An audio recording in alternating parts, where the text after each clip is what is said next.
Good morning dear students, welcome to DNA commerce. कसे आहात? I hope मजेत असाल आणि अकाउंटन्सी एन्जॉय करत असाल फक्त DNA कॉमर्स सोबत.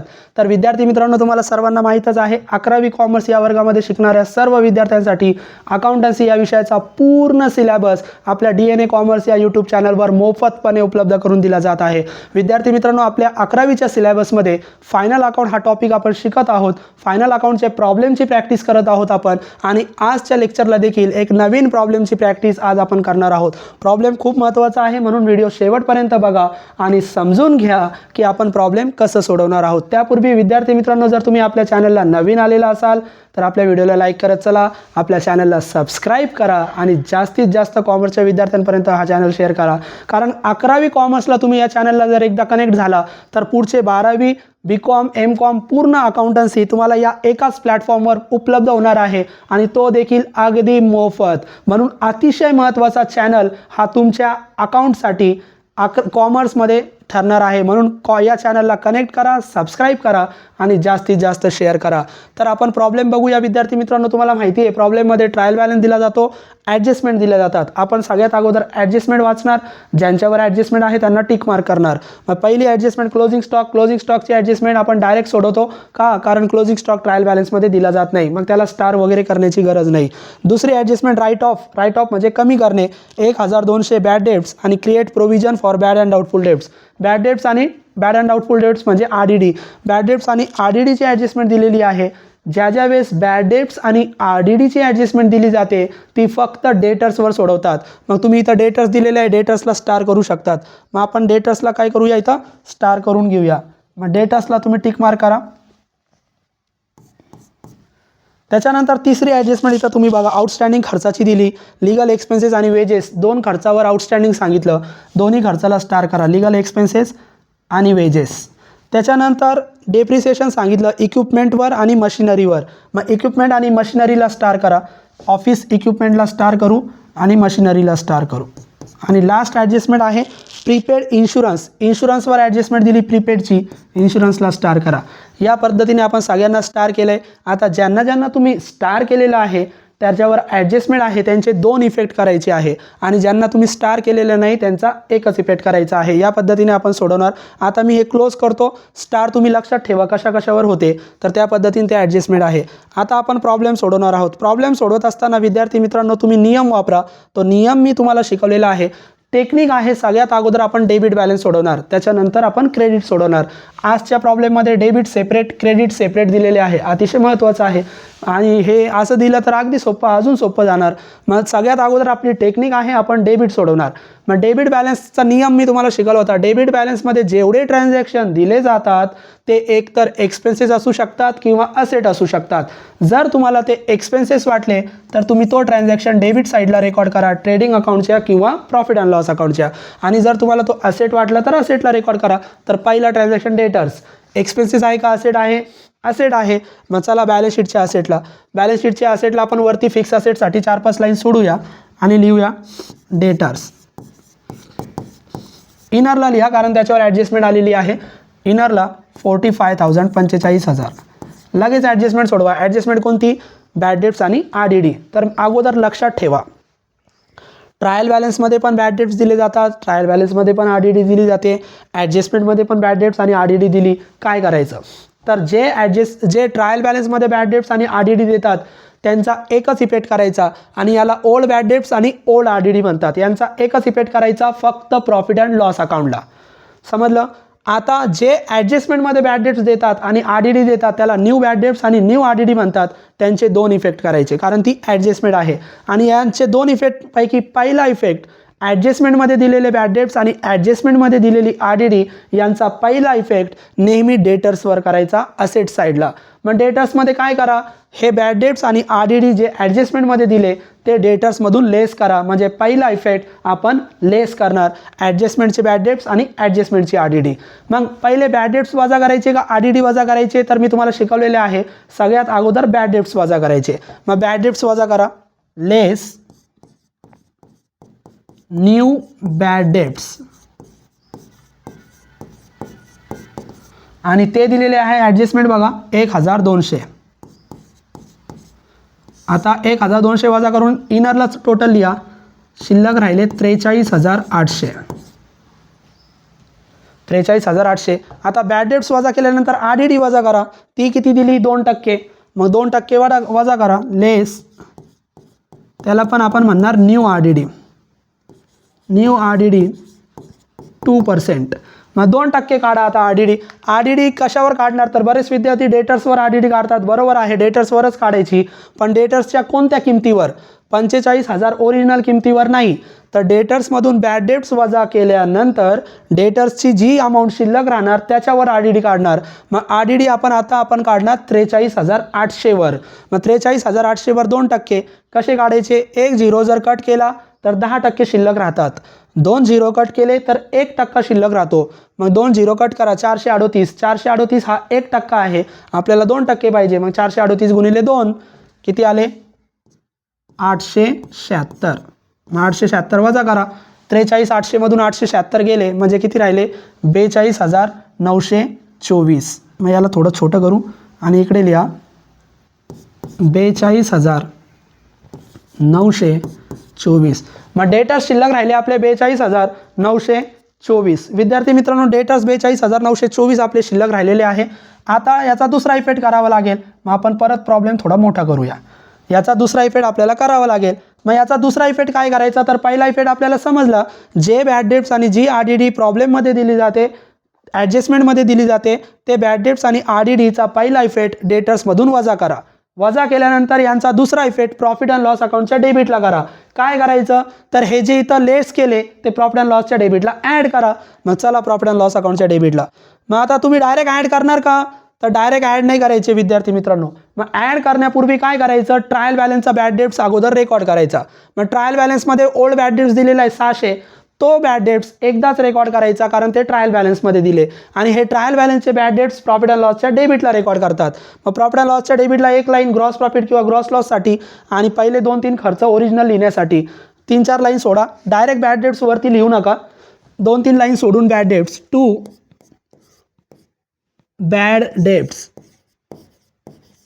आणि कंसामध्ये लिहा ओल्ड. कंसामध्ये लिहा ओल्ड. मग सगळ्यात अगोदर ओल्ड बॅड डेट्स लिहा. ट्रायल बॅलन्सचे एकदाच रेकॉर्ड करा. किती? 600. मग ट्रायल बॅलन्सचे bad debts, old bad debts एकदाच रेकॉर्ड करायचे डेबिटला प्रॉफिट अँड लॉस अकाउंटच्या. आता ॲडजस्टमेंट सोडवा. मग ॲडजस्टमेंटमध्ये दिलेले बॅड डेट्स आणि RDD तुम्ही डेटर्समधून लेस केले होते. जे बॅड डेट्स आणि RDD इकडे लेस झाली ती प्रॉफिट अँड लॉसच्या डेबिटला ॲड करा. मग चला प्रॉफिट अँड लॉसच्या डेबिटला ॲड. आता आपण ॲड करणार न्यू बॅड डेट्स. ते किती होते?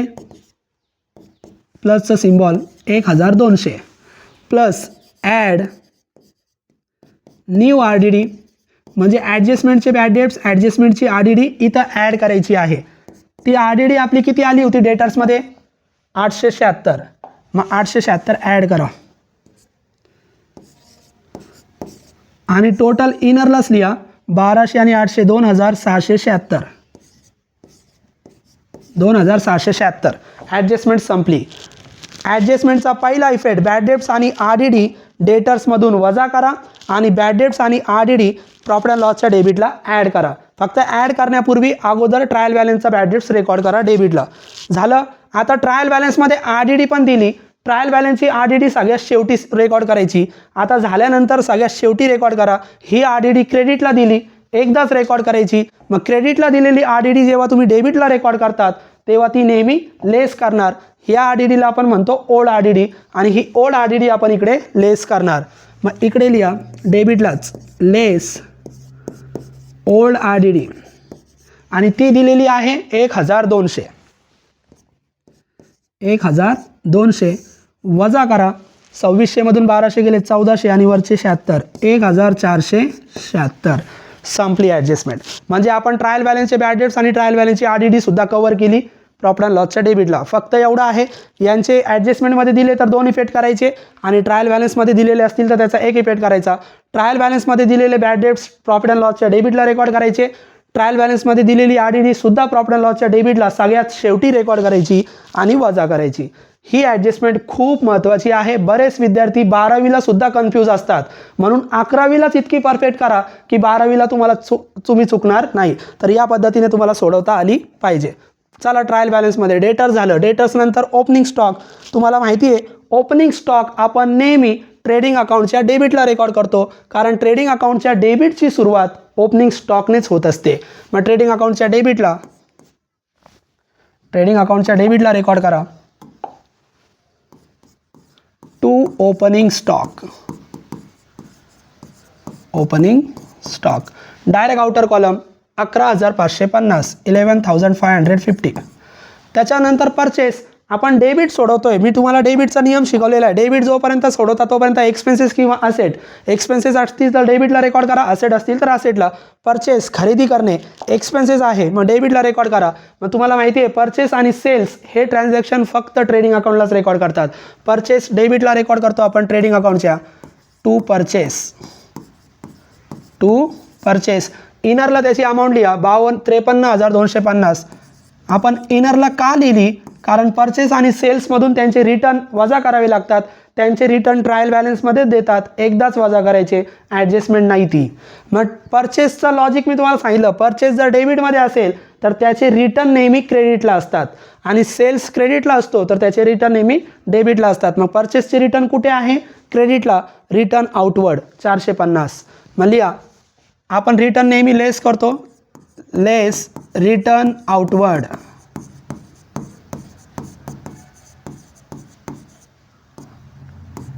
$450 वजा करा 53,250 मधून 450 गेले म्हणजे 52,800. एवढी अमाऊंट शिल्लक राहते, एकदाच वजा करायचे. आता परचेसमधून परचेसचे रिटर्न वजा झाले. रिटर्न इनवर्ड जे डेबिटला रिटर्न देतात ते कुणाचे रिटर्न आहे? सेल्सचे रिटर्न आहे. मग अगोदर सेल्स रेकॉर्ड करा. मग तुम्हाला माहिती आहे परचेस आणि सेल्स फक्त ट्रेडिंग अकाउंटला रेकॉर्ड करतात.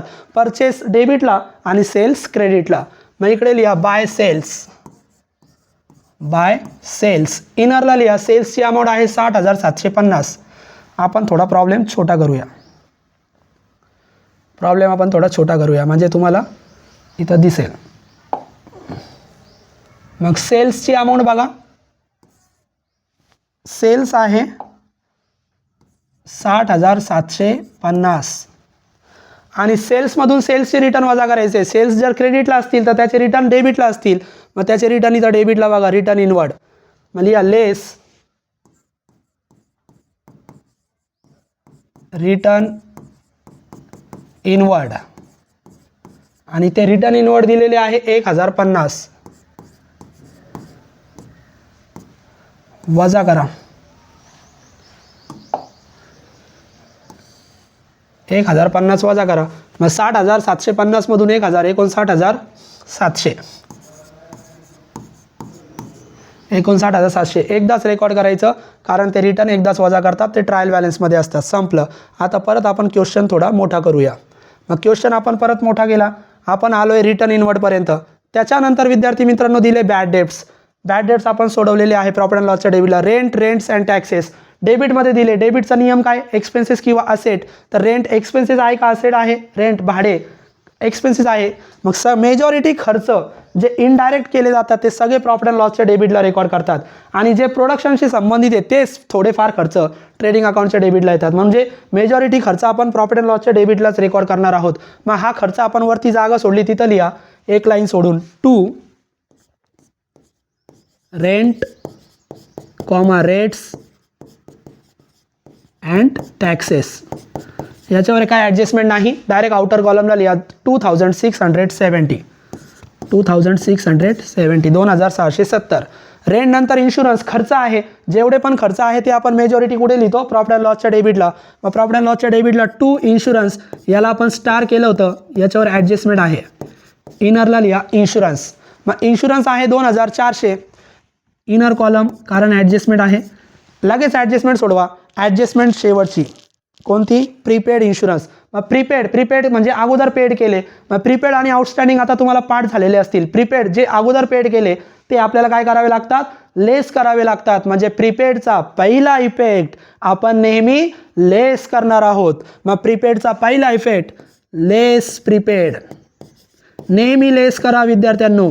प्रीपेड नेहमी लेस करायचं आहे 900 रुपये, 900 रुपये तुम्ही लेस करा.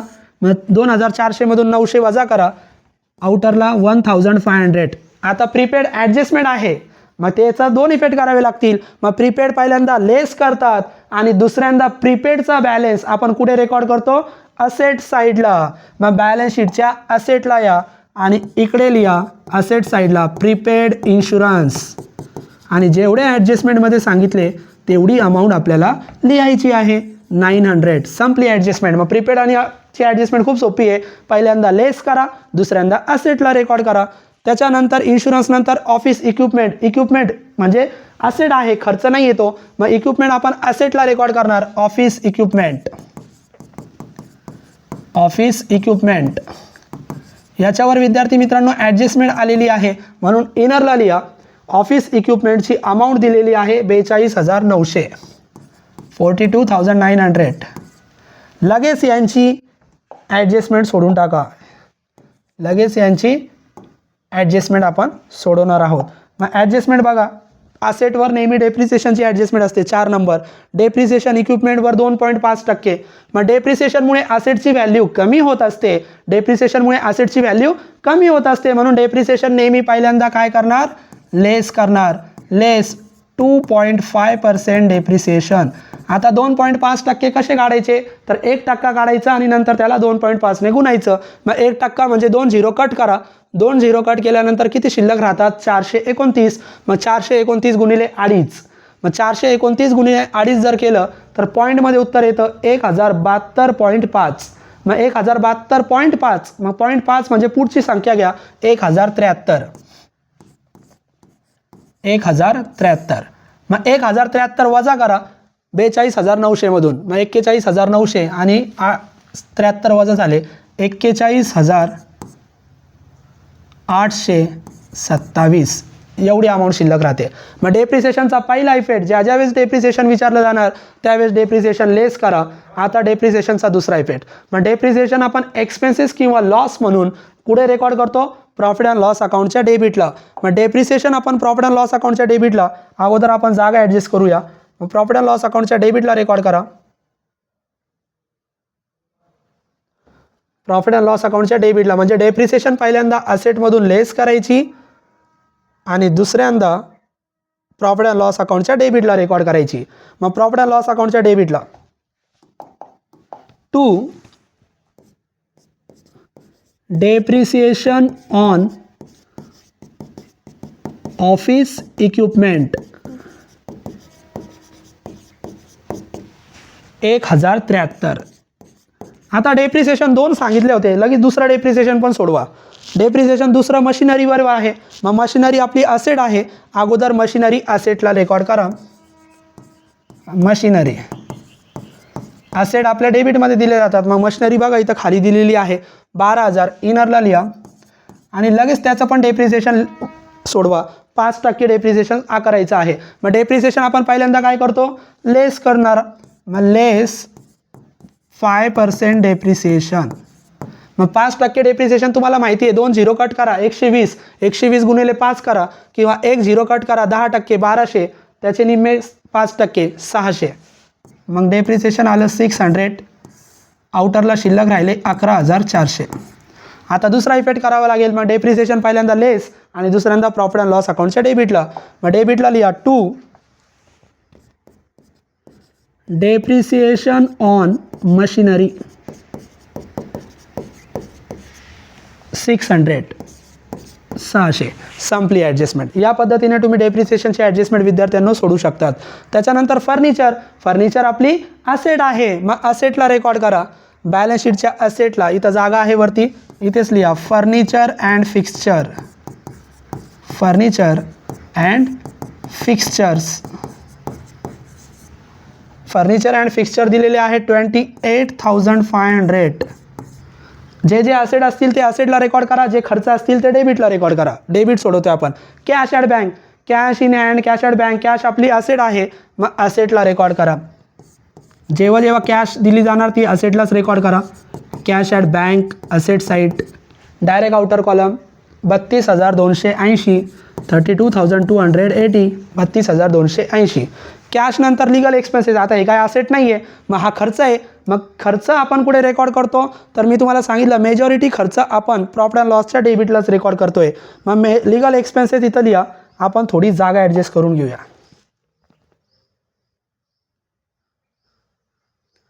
थोडी आपण जागा ॲडजस्ट करू.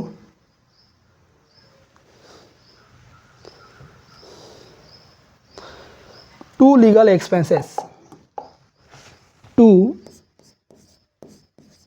Legal expenses.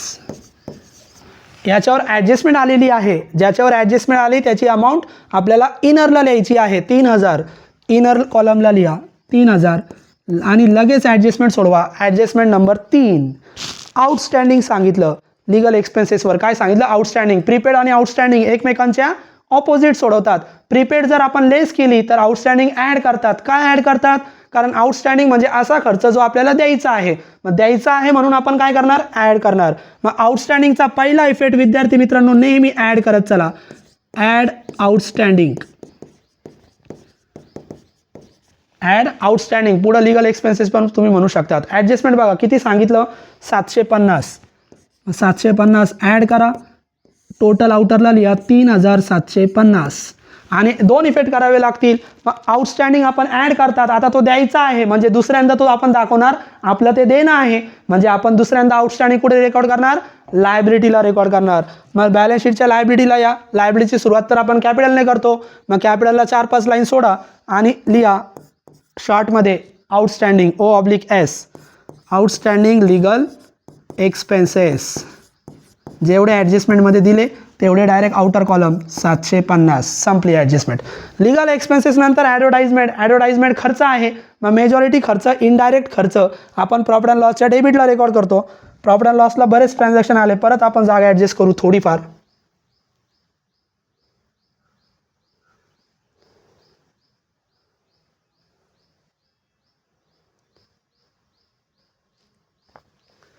प्रॉफिट अँड लॉसच्या डेबिटला लिहा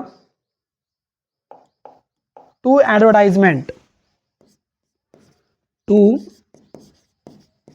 ॲडव्हर्टाइजमेंट जाहिरात. मग जाहिरात आपण नेहमी प्रॉफिट अँड लॉसच्या डेबिटला खर्च रेकॉर्ड करणार. ॲडव्हर्टाइजमेंट आहे 1800. मग direct outer column 1800.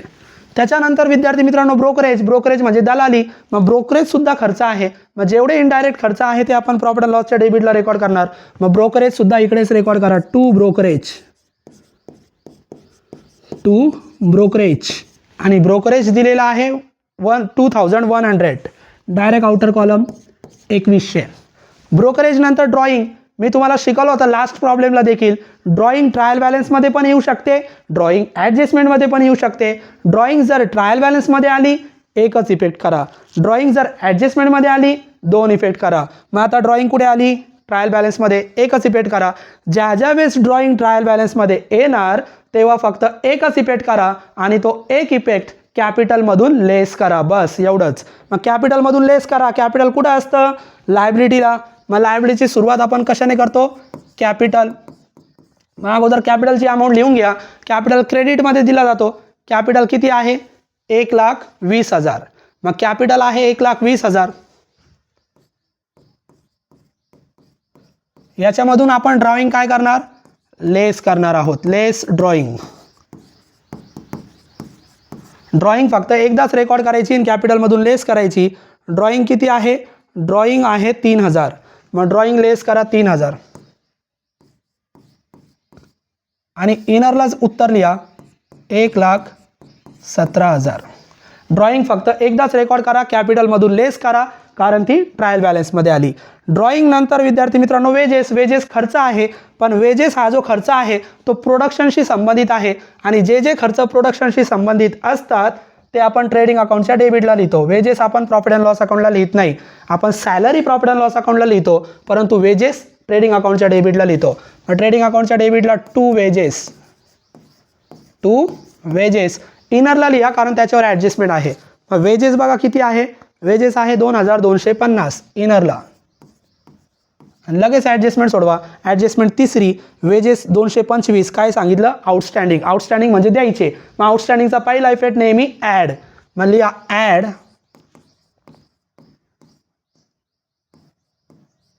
Outstanding, add outstanding 225, आउटरला 2475, 2475 आउटस्टँडिंगचा पहिला इफेक्ट ॲड. आता ही ॲडजस्टमेंट आहे ना, मग दोन इफेक्ट करावे लागतील, पहिला ॲड आणि दुसऱ्यांदा आउटस्टँडिंग द्यायचा आहे, म्हणजे कुठे लायबिलिटीला. मग लायबिलिटीला बघा इथं आपण आउटस्टँडिंग लिहिला होता, आता दुसरा पण आउटस्टँडिंग इथेच लिहा, आउटस्टँडिंग वेजेस, डायरेक्ट आउटर 225, संपलं. आउटस्टँडिंगचे दोन इफेक्ट, पहिल्यांदा ॲड, दुसऱ्यांदा लायबिलिटी. प्रीपेडचे दोन इफेक्ट, पहिल्यांदा लेस, दुसऱ्यांदा असेट. या पद्धतीने आउटस्टँडिंग प्रीपेड सोडवा. वेजेस नंतर coal, gas, fuel and water. Coal, कोळसा, गॅस, फ्युएल हे सगळे इंधन आहे आणि हे आपल्याला प्रोडक्शनला लागणार आहे. मग जे जे प्रोडक्शनशी संबंधित खर्च असतात ते कुठे रेकॉर्ड करतो आपण? ट्रेडिंग अकाउंटला. मग जेव्हा जेव्हा कोल, गॅस असे इंधन येणार तेव्हा ट्रेडिंग अकाउंटच्या डेबिटलाच रेकॉर्ड करा. हे सर्व मी थेरीमध्ये शिकवलेलं आहे, म्हणून तुम्ही प्रॉब्लेमच्या अगोदर आपले थेरी लेक्चर व्यवस्थित बघा. कोल, गॅस जेव्हा जेव्हा येणार ट्रेडिंग अकाउंटच्या डेबिटला लिहा, to coal, comma gas, comma fuel and water. Direct outer column 1800, 1800. त्याच्यानंतर मशिनरी आपण सोडवली, डेप्रिसिएशन सोडवायचं होतं म्हणून अगोदरच सोडवली. मशिनरी झाली, डेबिट बॅलन्स सगळे संपले. चला आता क्रेडिट बॅलन्स सोडूया. मग क्रेडिट बॅलन्समध्ये पहिला कॅपिटल आपण लायबिलिटीला रेकॉर्ड केला, सेल्स पण आपण रेकॉर्ड केलं ट्रेडिंग अकाउंटच्या क्रेडिटला. रिटर्न हे रिटर्न परचेसचे होते, परचेसचे रिटर्न परचेसमधून वजा झाले, डिव्हिडंड रिसिव्ड. आता क्रेडिट जेव्हा तुम्ही सोडवता तेव्हा क्रेडिटचा नियम वापरा. क्रेडिटचा नियम, क्रेडिटमध्ये दिलेला ट्रान्झॅक्शन एकतर इन्कम किंवा लायबिलिटी. जर तुम्हाला तो इन्कम वाटला तर तो फक्त क्रेडिट साईडला रेकॉर्ड करा, ट्रेडिंग अकाउंट किंवा प्रॉफिट अँड लॉस अकाउंट, आणि लायबिलिटी वाटलं तर लायबिलिटीला रेकॉर्ड करा. मग डिव्हिडंड रिसिव्ड इन्कम आहे का लायबिलिटी आहे? रिसिव्ड मिळालं म्हणजे इन्कम आहे. मग rent received, interest received, commission received, dividend received हे सर्व आपले इन्कम आहे आणि हे सर्व इन्कम आपण फक्त प्रॉफिट अँड लॉस अकाउंटला रेकॉर्ड करणार, ट्रेडिंग अकाउंटला नाही. कोणत्या साईडला? क्रेडिट साईडला. मग क्रेडिट साईडला एक लाईन सोडा आणि लिहा बाय डिव्हिडंड रिसिव्ड. सर्व हे इन्कम आलेले इनडायरेक्ट इन्कम आहे, आपण प्रॉफिट अँड लॉस अकाउंटच्या क्रेडिटलाच रेकॉर्ड करणार, डिव्हिडंड रिसिव्ड. मग डिव्हिडंड रिसिव्ड किती आहे विद्यार्थी मित्रांनो? 2250. डायरेक्ट आउटरला. आपण थोडी स्क्रीन छोटी करू क्वेश्चनची आणि सोल्युशन थोडा मोठा करू. 2250. डिव्हिडंड रिसिव्ड नंतर काय आलं बघा, डिव्हिडंड रिसिव्ड नंतर क्रेडिटर्स. क्रेडिटमध्ये दिलेला ट्रान्झॅक्शन इन्कम किंवा लायबिलिटी. मग क्रेडिटर्स इन्कम आहे का लायबिलिटी आहे? लायबिलिटी आहे. म्हणजे लायबिलिटी आहे ते लायबिलिटीला रेकॉर्ड करा. मग चला लायबिलिटीला, क्रेडिटर्स. मग क्रेडिटर्स किती दिलेले आहे? क्रेडिटर्स दिलेले आहे 37500. Direct outer column 37500. क्रेडिटर्स नंतर विद्यार्थी मित्रांनो बँक ओव्हरड्राफ्ट. क्रेडिटमध्ये दिला, क्रेडिट म्हणजे इन्कम किंवा लायबिलिटी. मग बँक ओव्हरड्राफ्ट इन्कम आहे का लायबिलिटी आहे? तर बँक ओव्हरड्राफ्ट लायबिलिटी आहे. बँक ओव्हरड्राफ्ट म्हणजे अधिकर्ष सवलत. बँक तुम्हाला तुमच्या बँक अकाउंटमध्ये असलेल्या रकमेपेक्षा जास्त रक्कम वापरायला देते, तेव्हा त्याला बँक ओव्हरड्राफ्ट म्हणतात. मी थेरीमध्ये शिकवलेलं आहे. तर जेव्हा जेव्हा तुम्हाला बँक ओव्हरड्राफ्ट ट्रायल बॅलन्समध्ये येणार तेव्हा तेव्हा तो बँक ओव्हरड्राफ्ट फक्त लायबिलिटीलाच रेकॉर्ड करा. मग बँक ओव्हरड्राफ्ट लिहा लायबिलिटीला, बँक ओव्हरड्राफ्ट, आणि तो लायबिलिटीला रेकॉर्ड करा. दिलेला आहे तो 24,000. डायरेक्ट आउटर कॉलम, कारण त्याच्यावर काही ॲडजस्टमेंट नाही. बँक ओव्हरड्राफ्ट झालं. त्याच्यानंतर आरडीडी हे झालं. ट्रायल बॅलन्समध्ये दिलेली आरडीडी याला ओल्ड आरडीडी म्हणतात. त्याचा एकच इफेक्ट करतात आणि तो इफेक्ट प्रॉफिट अँड लॉसच्या डेबिटला शेवटी आपण लेस करत असतो. इथं बघा लेस ओल्ड आरडीडी 1200. ते झालं. ट्रायल बॅलन्स विद्यार्थी मित्रांनो सगळं संपला. ट्रायल बॅलन्स संपल्यानंतर ॲडजस्टमेंट बघा. मग ॲडजस्टमेंट बघा कोणत्या राहिल्या, तर आपण ॲडजस्टमेंट बघूया. पहिली ॲडजस्टमेंट क्लोजिंग स्टॉक बाकी आपली. मग क्लोजिंग स्टॉकचे 2 इफेक्ट करावे लागतील. मग क्लोजिंग स्टॉकचे पहिले 2 इफेक्ट पाठ करून ठेवा, हे ॲडजस्टमेंट परीक्षेमध्ये येणारच. मग क्लोजिंग स्टॉक जेव्हा जेव्हा येणार तेव्हा त्याचा पहिला इफेक्ट ट्रेडिंग अकाउंटला क्रेडिटला रेकॉर्ड करायचा, ट्रेडिंग अकाउंटच्या क्रेडिटला, आणि दुसरा इफेक्ट बॅलन्स शीटच्या असेटला. मग क्लोजिंग स्टॉक ट्रेडिंग अकाउंटच्या क्रेडिटला. मग ट्रेडिंग अकाउंट इथं आवर्ती आहे आपला, याच्या कोणत्या साईडला? क्रेडिट साईडला. मग क्रेडिट साईडला लिहा बाय क्लोजिंग स्टॉक. आता क्लोजिंग स्टॉकच्या 2 व्हॅल्यू दिल्या तर आपण जी कमी असेल ती कन्सिडर घेतो. आता इथं एकच दिली, मग जी आहे तीच रेकॉर्ड करा, 42,000. Closing stock 42,000. पहिला इफेक्ट ट्रेडिंग अकाउंटच्या क्रेडिटला, दुसरा इफेक्ट बॅलन्स शीटच्या असेटला. मग असेटला या आणि लिहा क्लोजिंग स्टॉक 42,000. Closing stock 42,000. संपलं. आता क्लोजिंग स्टॉकची ॲडजस्टमेंट झाली. त्याच्यानंतर कोणत्या ॲडजस्टमेंट बाकी बघा बरं. क्लोजिंग स्टॉक नंतर विद्यार्थी मित्रांनो दुसरी adjustment write off bad debts झाली. त्याच्यानंतर तिसरी ॲडजस्टमेंट आउटस्टँडिंगची पण झाली, डेप्रिसिएशनची पण झाली, प्रीपेडची पण झाली. सगळ्या ॲडजस्टमेंट सोडून झाल्या. मग सगळ्या ॲडजस्टमेंट सोडून झाल्या याचा अर्थ प्रॉब्लेम संपला. मग प्रॉब्लेम संपला म्हणजे काय करायचं आता, क्लोज करून टाका. मग क्लोज करताना पहिले क्लोज करा ट्रेडिंग अकाउंट, नंतर करा प्रॉफिट अँड लॉस अकाउंट, नंतर बॅलन्स शीट. मग चला पहिले ट्रेडिंग अकाउंट क्लोज करू. जागा ॲडजस्ट करू. ट्रेडिंग अकाउंटला थोडं खाली घेऊ.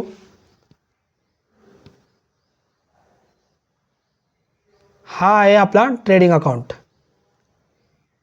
हा कोणता अकाउंट आहे आपला, हा आपला ट्रेडिंग अकाउंट आहे. मग ट्रेडिंग अकाउंट आपण इथं क्लोज करूया. ट्रेडिंग अकाउंट आता क्लोज करू. चला मग ट्रेडिंग अकाउंटची डेबिट आणि क्रेडिट साईड जा बघा. डेबिट जास्त का क्रेडिट जास्त, तर ट्रेडिंग अकाउंटची आपल्याला क्रेडिट जास्त दिसते. मग ट्रेडिंग अकाउंटच्या क्रेडिटला रेकॉर्ड करा. जी जास्त असेल त्या साईडला क्लोज करा. मग ट्रेडिंग अकाउंटची क्रेडिट साईडची टोटल करा. 59,700 आणि 42,000. 1,01,700. 1,01,700. आता क्रेडिटला आलेली टोटल सेम टू सेम डेबिटला लिहा. 1,01,700. आता 1,01,700 ही टोटल क्रेडिटची आहे, डेबिटची नाही. मग याच्यातून डेबिटची अमाऊंट वजा करा आणि जो काही डिफरन्स येईल त्याला ग्रॉस प्रॉफिट नाव द्या, कारण डेबिटला डिफरन्स येणार. मग या सगळ्या अमाऊंट 11,550, 52,800, 2,475, 1,800 या सगळ्या अमाऊंट 1,01,700 मधून वजा करा आणि डिफरन्स जो येतोय तो डिफरन्स येतोय विद्यार्थी मित्रांनो आपला डिफरन्स जर इथं तुम्ही चेक केला तर तो डिफरन्स येणार आपला 33,075. मग याला नाव द्या 33,075. डिफरन्स डेबिटला आला. ज्या ज्या वेळेस डेबिटला डिफरन्स येणार त्याला नाव द्यायचं आहे ग्रॉस प्रॉफिट. आणि जर क्रेडिटला डिफरन्स आला तर त्याला नाव द्यायचं आहे ग्रॉस लॉस. मग ग्रॉस प्रॉफिट आहे. आता हा ट्रान्सफर होणार प्रॉफिट अँड लॉस अकाउंटला. डेबिटला आलेला आहे, ट्रान्सफर होताना कुठे जाणार, क्रेडिटला. मग ट्रान्सफर होताना क्रेडिटला रेकॉर्ड करा बाय ग्रॉस प्रॉफिट 33,075. मग आता चला आपण profit and loss account adjust करू जागा आणि प्रॉफिट अँड लॉस अकाउंटला क्लोज करू.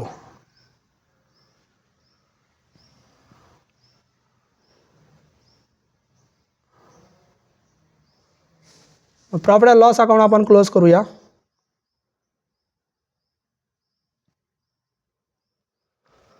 इथं प्रॉफिट अँड लॉस अकाउंट आपल्याला समोर दिसतोय, थोडं मोठं करू.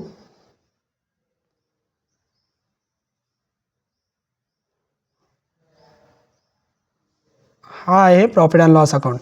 मग प्रॉफिट अँड लॉस अकाउंटला चेक करा डेबिट जास्त का क्रेडिट जास्त, तर प्रॉफिट अँड लॉस अकाउंटची पण क्रेडिट साईडच जास्त आहे. मग क्रेडिट जास्त, मग क्रेडिटला टोटल करा. जी साईड जास्त त्या साईडला टोटल करून टाका. क्रेडिट जास्त क्रेडिटची टोटल करा. 33,000 आणि 2,000 35,000, 250 आणि 75 35,325. 35,325 टोटल आली. ती सेम टू सेम टोटल डेबिटला लिहा 35,325. तुम्हाला क्लोज करता आलं पाहिजे विद्यार्थी मित्रांनो आणि व्यवस्थित क्लोज करा. आता क्रेडिट जास्त होती, डेबिटला लिहिली. आता या डेबिटच्या सगळ्या अमाऊंट ज्या दिसतात आउटरला त्या 35,325 मधून वजा करा आणि वजा केल्यानंतर फरक चेक करा, डिफरन्स चेक करा किती येतोय. तर तो डिफरन्स जर तुम्ही विद्यार्थी मित्रांनो चेक केला तर तो डिफरन्स येणार 20,356. डिफरन्स येतोय आपला 20,356. मग डिफरन्स येणार आपला 20,356. तो रेकॉर्ड करा. डेबिटला येणार कारण क्रेडिट जास्त आहे. आता या डिफरन्सला काय नाव देणार, जेव्हा जेव्हा डेबिटला डिफरन्स येईल तेव्हा त्याला नाव द्या net profit to net profit आणि क्रेडिट साईडला डिफरन्स आला तर नाव द्या नेट लॉस. आता हा प्रॉफिट अँड लॉस अकाउंटचा फरक आहे नेट प्रॉफिट किंवा नेट लॉस. हा डिफरन्स फक्त बॅलन्स शीटमध्ये कॅपिटलमध्ये ट्रान्सफर करायचा. नेट प्रॉफिट आलेला असेल तर कॅपिटलमध्ये ॲड करा, नेट लॉस आलेला असेल तर लेस करा. आता आपल्याला नेट प्रॉफिट आला तर कॅपिटलमध्ये आपण ॲड करणार. चला कॅपिटलमध्ये लिहा add net profit. Net profit किती होता तो 20,356. मग इथं रेकॉर्ड करा ॲडचा सिम्बॉल प्लसचा सिम्बॉल द्या 20,356. ॲड केल्यानंतर आता नेट प्रॉफिट किंवा नेट लॉस तुमचा कॅपिटलमध्ये ट्रान्सफर झाल्यानंतर तुमचा जो कॅपिटल आहे विद्यार्थी मित्रांनो, हा क्लोज होईल आणि डायरेक्ट आउटरला क्लोज. टोटल लिहा 1, 17 आणि 20, 1, 37, 356, 1,37,356. म्हणजे नेट प्रॉफिट आणि नेट लॉस ट्रान्सफर झाल्यानंतर कॅपिटल आपल्याला टोटल करायची आणि आउटरला रेकॉर्ड करायची. आता कॅपिटल एकदा आउटरला आला की प्रॉब्लेम संपला. बॅलन्स शीट क्लोज करा. लायबिलिटी साईड आणि असेट साईड इक्वल भरली पाहिजे. मग लायबिलिटीची पण टोटल करा, आउटर कॉलमची आणि असेटची पण टोटल करा. टोटल मी तुम्हाला सांगतो, नंतर तुम्ही चेक करा.